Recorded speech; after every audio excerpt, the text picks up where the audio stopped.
It's the third day of fashion school, and today we're going to talk about all things ready to wear. So welcome back to Style Syllabus, where fashion enthusiasts like you and I dive into a self-taught journey of all the things I think they would teach at a fashion school. So how do we manage the transition from couture to ready to wear? Last time we talked about fashion houses and what it took to be considered an haute couture house. Now, haute couture garments refer to custom-made clothing, high-quality fabrics, high attention to detail, made to order. It's a symbol of luxury, so fashion houses would show their collection into what later became popularized as the fashion parade. They would invite the clientele in and show the garments. See, but that was the case if you were affluent, aka if you had money. The regular household would have custom-made clothing made by usually the women in their house for the entire family. So far, we've only talked about couture, handmade, custom, but now let's pivot to ready to wear. Off-the-rack clothing at a standard size made in bulk. Okay, but how did it start? The roots of ready to wear clothing can be traced back to the War of 1812, believe it or not, when the US government mass-produced military uniforms to meet the demand of soldiers. This was one of the first instances of mass-produced clothing for men. But it wasn't just the military. Another early instance of ready to wear were found in slop shops. In these places, they would make clothing for sailors, miners, slaves. The mass production of clothing for enslaved people became a booming business from the 1840s to the 1860s,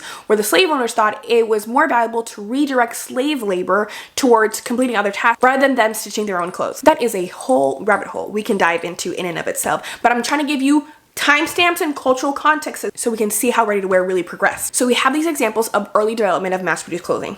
You sprinkle in industrialization, the sample sizes that they were able to gather as a byproduct from making the military uniform, and you have the growth of ready-to-wear clothing for men. Keyword for men, because guess what? Ready-to-wear clothing was ready and available for men in the 19th century, but it wasn't until the 20th century that women got ready to wear due to the intricate patterns, the different nuances that come with making a woman's garment. And I'm like, have they not figured it out? It's 2024, I'm a size 4 in H&M and size 6 in Gap. Like, come on. Wait, like it's been long enough. Oh, how I love being a woman. Okay, let's get back to it. 1868, the DeWatcher brothers opened the first department store for ready-to-wear bulk standard sizing clothing at a lower cost for men.